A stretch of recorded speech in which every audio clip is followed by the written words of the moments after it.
که تاسو د app.ulearn.ai ته ولاړ سئ په هغه ځای کې زه به کوشش وکړم چې د دې هوم ته ولاړ سم تر څو د سره د هر څه وګورو. داسې یو پلیټفارم دی دا. په دې کې هم تاسو کولی سئ چې یو ویډیو ورته اپلوډ کړئ تر څو د هغه سمري درته درکړي، یا د یوټیوب لینک ساده ورته پیسټ کړئ، یا یو ریکارډینګ که د یو لیکچر لري د استاد د سیم کې ناست یاست مکمل لیکچر یې دلته سټارټ کړئ، ریکارډ یې کړئ، کله چې خلاص شو د هغه مکمله سمري اړتیا نه ده چې د هغه نوټ تاسو خپله واخلئ. AI به په هغه برخه کې تاسو ته نوټ درکوي، نه یوازې نوټ درکوي بلکې د هغه مکمل ریکارډینګ یا د ویډیو لینک په برخه کې سوال او ځواب ورسره کولی شي. زه یو کوچنی مثال به ولاړ سم یوټیوب ته چې د ملګري ډېر په ساده شکل باندې په دې باندې پوه سي. اوس دا د AI ایجنټس په برخه کې یو ویډیو ده چې معلومات شریکوي چې AI ایجنټس څه شي دي، څه رقم کارول کیږي. نو زه غواړم د دې په اړه باندې نو زه به څه کوم، زه به راولاړېږم د دې لینک ساده که زه کاپي کړم په دې ځای کې او ولاړ سم زه به دا سټاپ کړم، زه به دا خپل یو لرن ته ولاړ سم او دلته به ورته پیسټ کړم. چې کله مو پیسټ کړله او اډ یې کړئ دی به راولاړ سي ماته به یو داسې پلیټفارم خلاص کړي. په دې ځای کې د هر څو ثانیو سمري موجوده ده چې ویډیو درولو ته اړتیا نشته، او حتی کولی سم چې زه د دې څخه ماته یې سمري هم راته ښولې ده چې دا ویډیو د څه په اړه باندې ده او څه پکښې کې شته. که زه ورته وایم چې همداسې یو پوښتنه په همدې موضوع په اړه باندې ورته وکړم چې can you explain what is AI agents. اوس دی دغه مواد که یو ملګري ووایي چې دا خو په چاټ جی پي ټي کې هم زه دا پوښتنه کولی سم، دا معلومات به ماته راکوي.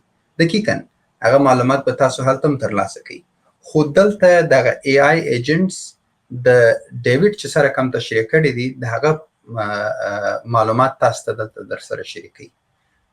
شاید تاسو وخت ونه لرئ چې دا ویډیو 2 ساعته یا 3 ساعته یا 1 ساعت مکمل وګورئ، نو دلته هم مکمله سمري زه ورته لیکم چې مثلا write me the summary of this video. ماته به مکمل د دې برخه کې هغه پخوا چې به موږ نوټس اخیستله هغه به د دې سمري راته ښیي. نو دا یو مثال دی د AI چې څونه کار اسان کړی دی. په دې برخه کې نور مثالونه بیخي زیات دي. زه به یو بل کوچنی مثال درته وښیم. مثلا دا یو ویب سایټ دی چې خلکو د AI په مرسته باندې جوړ کړی، او اوس د همدې ویب سایټ په مرسته باندې خلک اپس جوړوي. نور اړتیا نشته چې تاسو یو مکمل ټیم ته پیسې ورکړئ او هغه به تاسو ته اپس جوړوي، او په دې باندې به حتی ځینې وختونه په کلو وخت نیول کېږي. خو اوس تاسو په یو څو دقیقو کې کولی شئ چې یو ویب سایټ جوړ کړئ. ما د یو ګړی مخکې په یو ویب سایټ باندې یا په یو اپ باندې کار کوئ چې زه کولی شم چې تاسو ته د ښکاره کړم چې دغه اپ در سره څنګه معلومیږي. زما د ورځني ژوند کې دغه د سافټویر په برخه کې چې کله جوړ سي دا ټیسټ کولو ته یا د هغه کتلو ته هم اړتیا لري چې وکتل سي چې دا څنګه دی او آیا کار کوي که نه کوي. نو دا یو مکمل ویب سایټ چې تاسو ګورئ دا به پخوا په کلونو وخت نیول کېدی چې دغسې یو شی جوړ کړي، داسې ډیاګرامونه تاسو ته درښکاره کړي. خو دا ټوله ما د 1 ساعت په جریان کې دا هر څه کړي دي.